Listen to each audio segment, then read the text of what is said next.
Hello students, आज हम start कर रहे हैं कक्षा 10वीं साइंस 10वीं कक्षा का साइंस का पहला जो हमारा चैप्टर है वो उसका नाम है रासायनिक अभिक्रिया एवं समीकरण।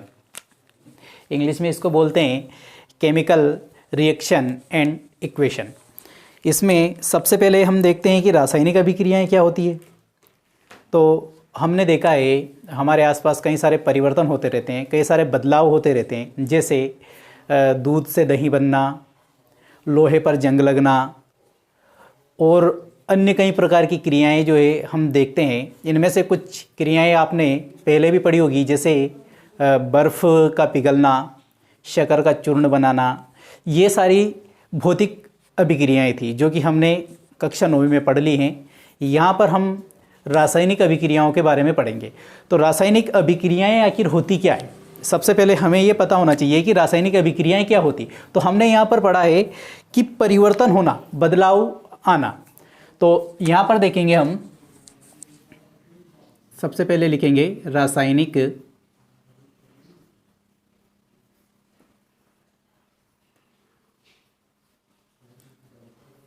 अभिक्रियाएं, केमिकल रिएक्शन।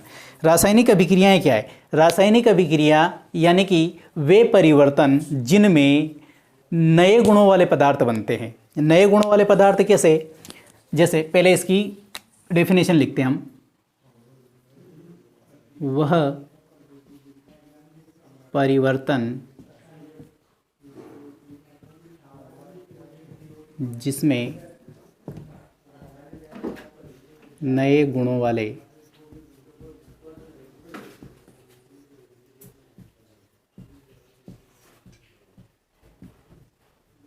पदार्थ का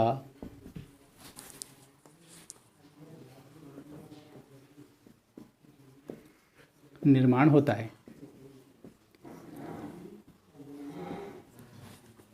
रासायनिक अभिक्रियाएं वे परिवर्तन होते हैं जिनमें नए गुणों वाले पदार्थों का निर्माण होता है। नए गुणों वाले पदार्थ, अब इसमें गुण में क्या क्या गुण हो सकते हैं उसके, यानी कि उसका ताप बदल सकता है, कम या ज़्यादा हो सकता है।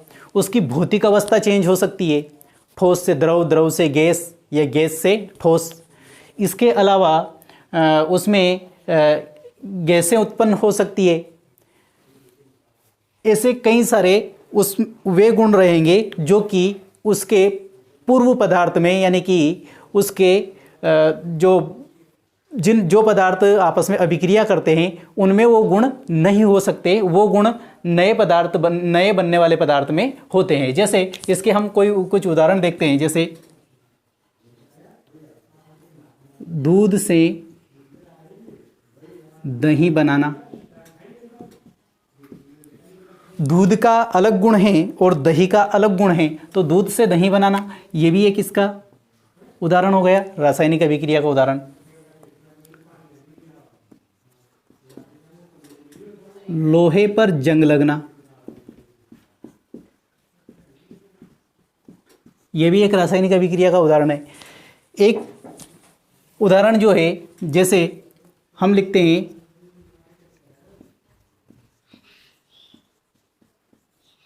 मैग्नीशियम के फीते को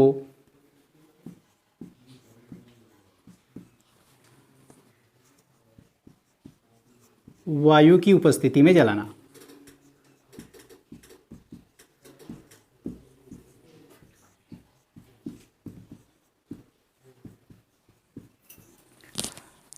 तो मैग्नीशियम के फीते को वायु की उपस्थिति में जलाने पर हमें क्या प्राप्त होता है?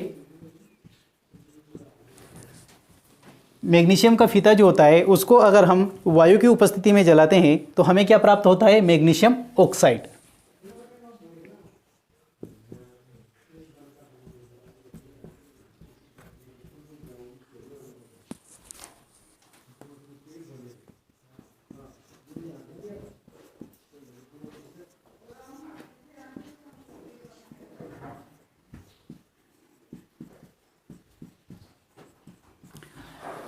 एक और अगर हम इसका उदाहरण देखते हैं तो हमारा भोजन का जो पाचन होता है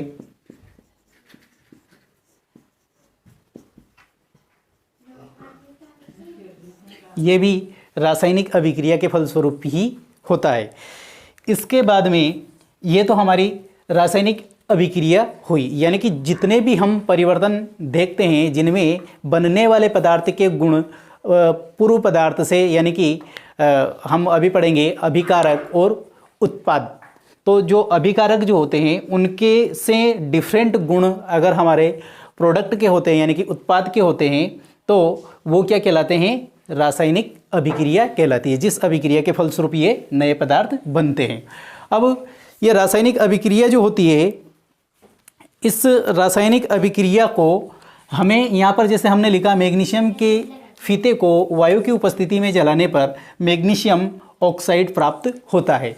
इसको अगर हम सांकेतिक भाषा में लिखना चाहें, इस इतनी बड़ी एक लाइन को हम विज्ञान के अंतर्गत एक सांकेतिक भाषा में लिखते हैं, जिसको हम बोलते हैं रासायनिक समीकरण। यहाँ पर हम पढ़ेंगे रासायनिक समीकरण। यह है हमारी रासायनिक अभिक्रिया। एक बार आप इसका स्क्रीनशॉट लें। रासायनिक अभिक्रिया। अब हम पढ़ेंगे रासायनिक समीकरण।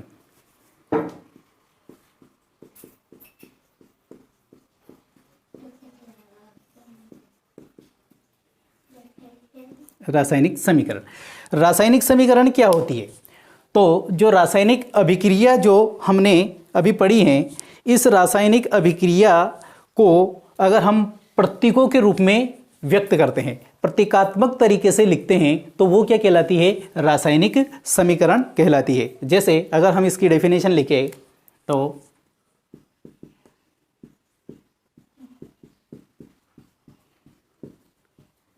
रासायनिक अभिक्रिया को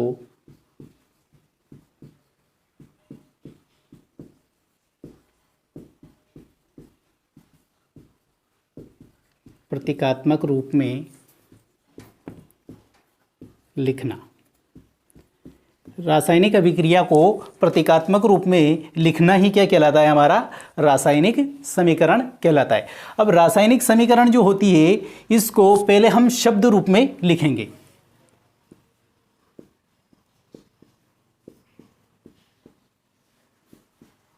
शब्द रूप में रासायनिक समीकरण को शब्द रूप में कैसे लिखेंगे? जैसे हमने एक उदाहरण यहाँ से लेते, मैग्नीशियम के फीते को वायु की उपस्थिति में जलाने पर मैग्नीशियम ऑक्साइड प्राप्त होता है। यानी कि हम मैग्नीशियम के फीते को वायु की उपस्थिति में जलाते हैं तो हमें मैग्नीशियम ऑक्साइड प्राप्त होता है। इसको हम शब्द रूप में लिखेंगे, यानी कि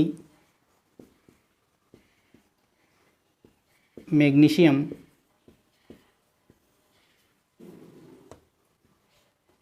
प्लस ऑक्सीजन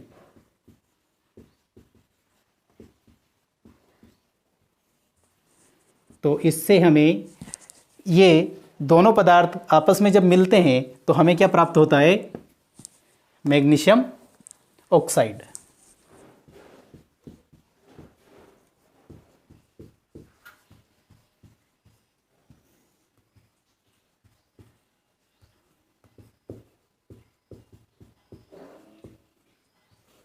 मैग्नीशियम ऑक्साइड हमें प्राप्त होता है। अब यहाँ पर अगर हम देखें तो ये दोनों पदार्थ जिनके मिलने से क्या बन रहा है? हमें मैग्नीशियम ऑक्साइड एक नया पदार्थ प्राप्त हो रहा। इसके गुण अलग हैं। यहाँ पर इसको हम आगे थोड़े और पढ़ेंगे। तो जो दोनों पदार्थ आपस में अभिक्रिया करते हैं उन पदार्थों को बोलते अभिकारक।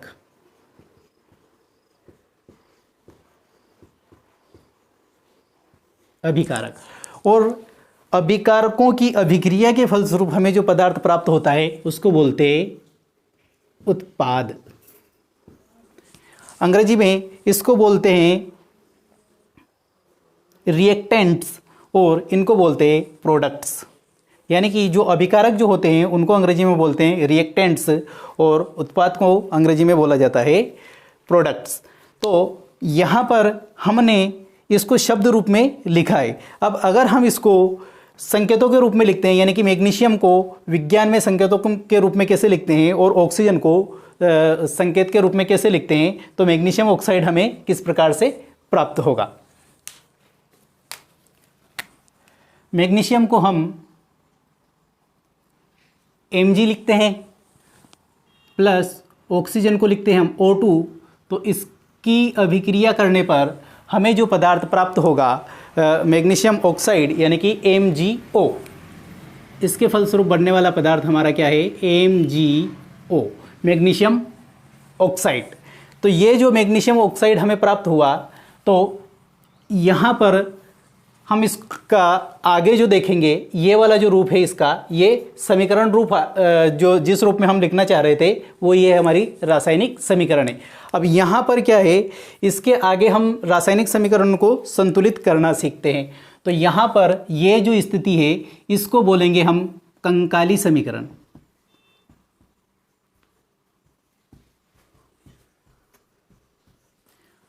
अब इसका संतुलन और संतुलित करना क्या होता है वो हम आगे देखते हैं।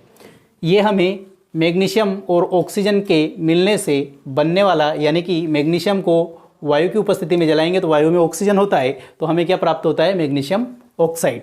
अब आपने 9वीं में पढ़ा होगा द्रव्यमान संरक्षण का नियम। इसके फलस्वरूप क्या होता है कि किसी भी पदार्थ के द्रव्यमान को ना तो उत्पन्न किया जा सकता है और ना ही उसका विनाश किया जा सकता है। अगर हम इसे शॉर्ट में समझे तो इसका मतलब ये है कि किसी भी रासायनिक अभिक्रिया में तत्वों के परमाणुओं की संख्या हमेशा समान होती है। तो यहाँ पर अगर हम देखें तो जिंक का अगर सल्फ्यूरिक अम्ल के साथ में अभिक्रिया करते हैं तो जिंक सल्फेट और हाइड्रोजन उत्पन्न होती है। इसको हम एक रासायनिक समीकरण लिखते हैं, तो Zn प्लस H2SO4, इसके फलस्वरूप बनने वाली समीकरण ZnSO4 प्लस H2। अब हम यहाँ पर देखते हैं कि इसमें परमाणुओं की संख्या समान है या नहीं है। Zn 1 है, H ये 2 हैं, S 1 है और O 4 है, यानी कि इधर 3 4 और 4 8। इधर देखते हैं Zn 1 है, S भी 1 है और O कितने हैं, 4 हैं और H कितने हैं, 2। तो 2 और 4 6 और 2 8, यानी कि इस उदाहरण से आप समझ गए होंगे कि द्रव्यमान संरक्षण का नियम रासायनिक समीकरणों को संतुलित करने पर किस प्रकार से लागू होता है। यहाँ पर हम इसका एक दूसरा उदाहरण लेते हैं। इस दूसरे उदाहरण से हम इसको रासायनिक अभिक्रियाओं को संतुलित करना सीखेंगे। तो ये होता है हमारा लोह यानी कि फेरस। इसकी अभिक्रिया अगर जलवाष्प यानी कि H2O से अगर करते हैं तो हमें प्राप्त होने वाला पदार्थ होता है Fe3O4 प्लस H2। यानी कि अगर ये हमारा पहला एग्जाम्पल, दूसरा उदाहरण यहाँ पर देखते हैं हम फेरस यानी कि लोहे की अभिक्रिया H2O यानी कि जल से होने पर हमें Fe3O4 प्लस H2O ये प्राप्त होता है। इसको बोलते हैं फेरसोफेरिक ऑक्साइड, फेरसोफेरिक ऑक्साइड या मैग्नेटाइट भी इसको बोला जाता है। तो यहाँ पर हम देखते हैं F कितना है, 1, H 2 और O 1। यहाँ पर देखेंगे हम तो Fe कितना है, 3, O कितना है, 4 और H कितने हैं, 2। यहाँ पर हम इसको एक कोष्टक में बंद कर देते हैं क्योंकि ये जो कोष्टक के अंदर की संख्या है इसको हमको कुछ भी नहीं करना है। अब यहाँ पर हमें Fe क्या चाहिए, 3। तो हम इसको अगर लिखें तो ऐसे लिख सकते 3 Fe। फिर Fe संतुलित हो गया, 3 हो गया। फिर उसके बाद में H हमें कितने चाहिए, 2। तो H यहाँ पर 2 है लेकिन O कितने चाहिए हमें, 4 और यहाँ पर O 1 है। तो इसको हम ऐसे लिख दें कि 4H2O। अब O तो हमारा ये संतुलित हो गया, यानी कि यहाँ पर तो हमें प्राप्त हो गया Fe3O4। ये तो हमारा संतुलित हो गया। Fe यानी कि लोहा, हमारे पास यहाँ पर इसका फेरस के 3 परमाणु हैं, यहाँ पर भी 3 हो गए। हाइड्रोजन के यहाँ पर 4 दूने 8 हो गए और यहाँ पर हमारे पास कितने हैं, सिर्फ 2 है। ऑक्सीजन के 4 परमाणु थे, हमारे पास यहाँ पर 4 परमाणु हमें ऑक्सीजन के प्राप्त हो गए। तो यहाँ पर हम लिख सकते हैं हाइड्रोजन के कितने परमाणु हैं हमारे पास, 2 और हमारे पास यहाँ पर कितने हो गए, 8। तो इसको हम लिख सकते हैं 4H2।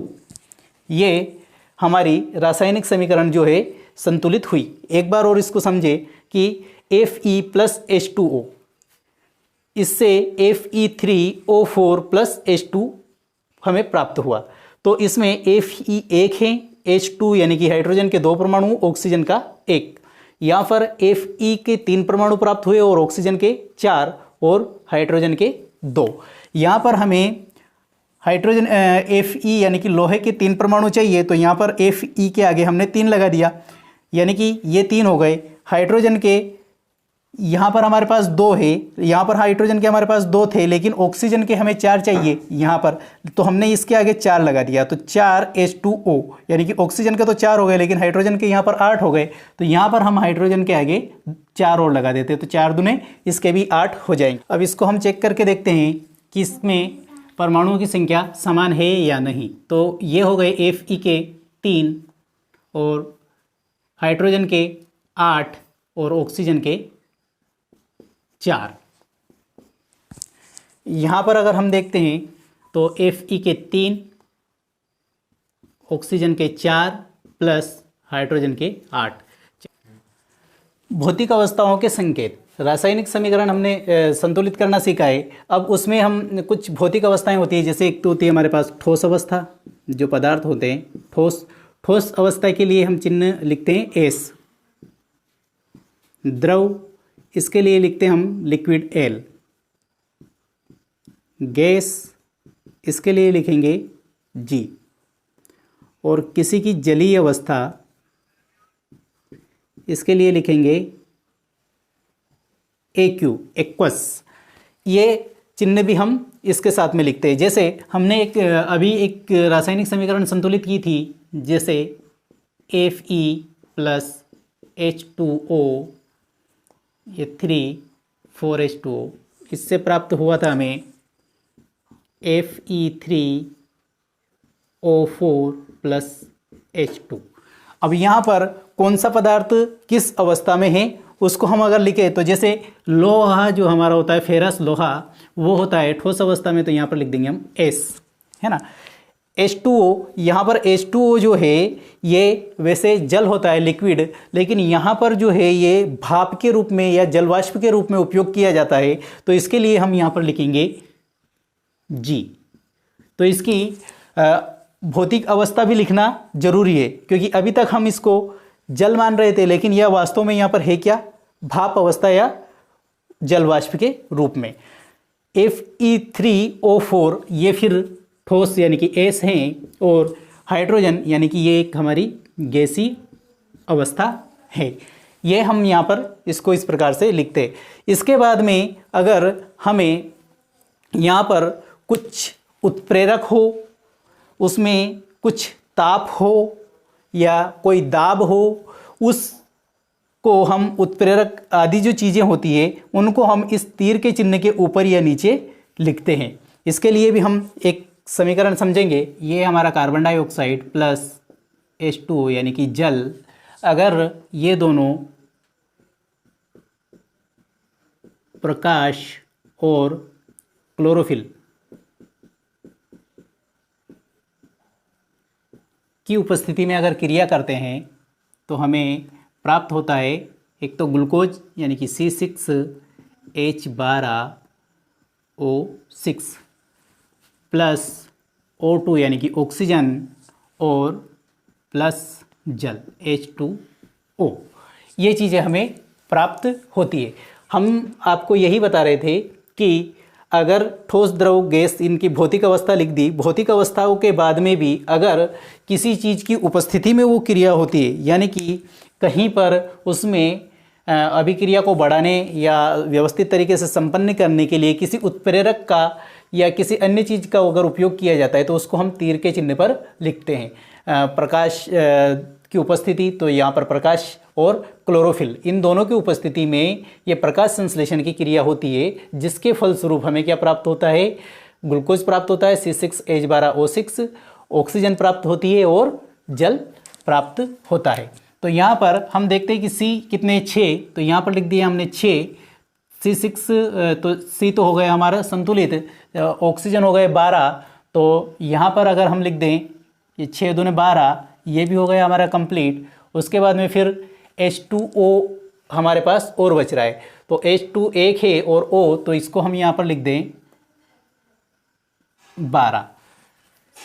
6CO2 प्लस 12 H2O, तो बराबर हमारा हो जाएगा C6H12, H भी क्लियर हो गए हमारे, और O6।